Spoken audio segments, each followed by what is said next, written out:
Welcome to Horror Year, where every story is a journey into the unknown. If you're brave enough to face your darkest fears and uncover the most chilling tales, you've come to the right place. So, dim the lights, turn up the volume, and subscribe to Horror Year. Your journey into terror begins now.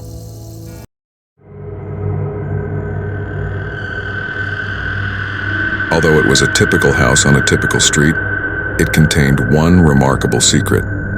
My family had owned the house for many generations, passing it down from one relative to the next, but no one ever stayed there for an extended period of time because it was always rented out. I've always had a sneaking suspicion there was more to it, even though they claimed it was too large, too old, and too remote from the city.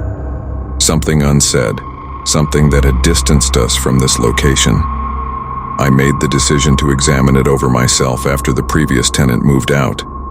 After graduating from college, I thought it would be amazing to have my own house.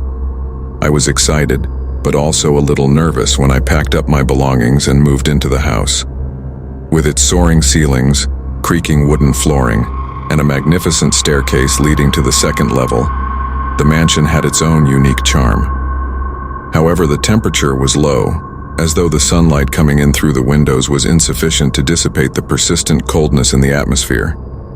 I was nonetheless committed to making it work. The initial days were reasonably calm. I occupied myself with organizing the space and unpacking. However, odd things began to occur. Initially, it was little things, almost insignificant. Lights that I had switched off would turn back on when I entered a room, or a door that I could have sworn I closed would be open when I passed by. I put it down to my imagination or just forgetfulness. However, the events become more noticeable as the days passed. The sound of slow, purposeful footsteps in the corridor would wake me up in the middle of the night, as if someone was pacing right outside my bedroom door. The corridor would be silent and empty when I plucked up the nerve to look, as if I had imagined the entire affair. I heard a tiny voice one night as I was going to sleep. I nearly missed it at first because it was so quiet, but as I laid there and strained to hear, it became more audible. A faint, low voice was mumbling something I couldn't quite make out. My heart was racing as I sat up in bed, but the muttering persisted and seemed to be coming from the walls themselves. I started to have the impression that someone, or something, was living in the house with me and that I wasn't alone. From the corner of my eye, I would see glimmers of movement, shadows that darted across the walls before vanishing when I looked away. It was almost terrible to feel like I was being watched, as if there were eyes watching everything I did. I made the decision to face whatever was bothering me one evening.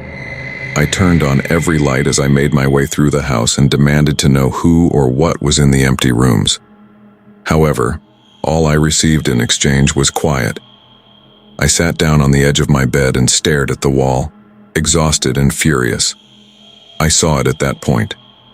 Something moved, just slightly, a change in the shadows that shouldn't have been possible. I blinked, believing my eyes were deceiving me, but the image reappeared. The wallpaper was shifting, slightly protruding from the wall as though there was something weighted on the other side. Heart pounding, I leaped to my feet and stared in fear as the bulge got more distinct, more massive, until it resembled a human face. There was no mistaking the blurry, fuzzy features. A face was forcing its way through the wall.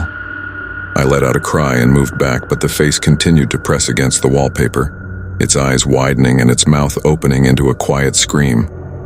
Then, as abruptly as it had emerged, the face retreated, receding until it was flat and smooth again against the wall. I didn't spend any more nights there. Not even bothering to turn out the lights, I packed up and departed. What kind of house it was, or who or what was living in it, didn't matter to me. All I wanted to do was get away from it as quickly as possible. I'm still not sure what I saw or what was haunting that house. However, I am aware that not all settings, no matter how commonplace they may appear, are meant to be lived in. There are some locations with secrets best kept under wraps, and in some homes, like the one on that typical block, there are objects kept there that are meant to remain undisturbed.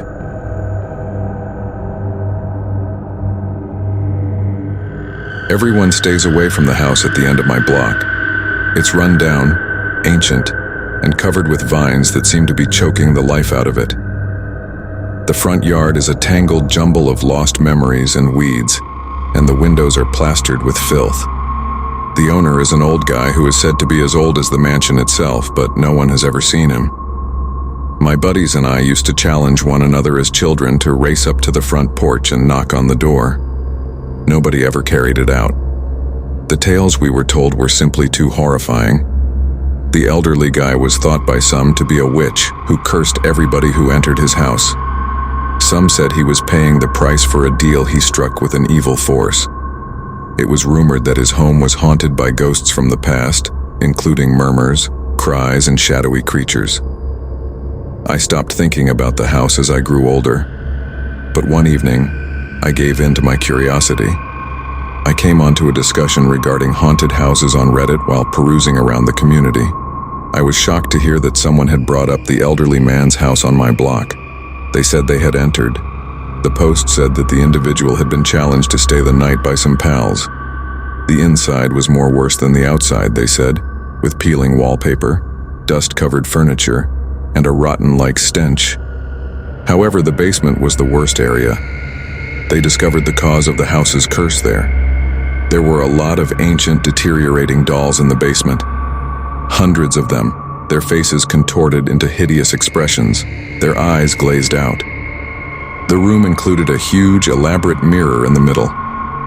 The individual asserted that they were unable to see their reflection in the mirror.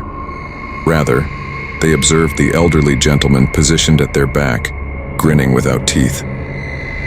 They fled the house, but odd things have been happening to them ever since that night. Things would move by themselves. They would occasionally catch glimpses of the elderly man's reflection in mirrors around their home, and voices would occasionally resound in the dead of night. There was a warning in the post's conclusion. Never enter that house. There really was a curse, and it would follow you around. I was uncomfortable after reading the post and couldn't get rid of it. I felt as though the house was beckoning me in and challenging me to approach. However, I was aware of this. I was aware of the tales. I had perused the post. I also didn't want to take a chance. However, I occasionally still hear those murmurs late at night. I also swear that I see a shadow moving in the window, observing me as I pass the house. Though the elderly man is no longer with us, his curse endures.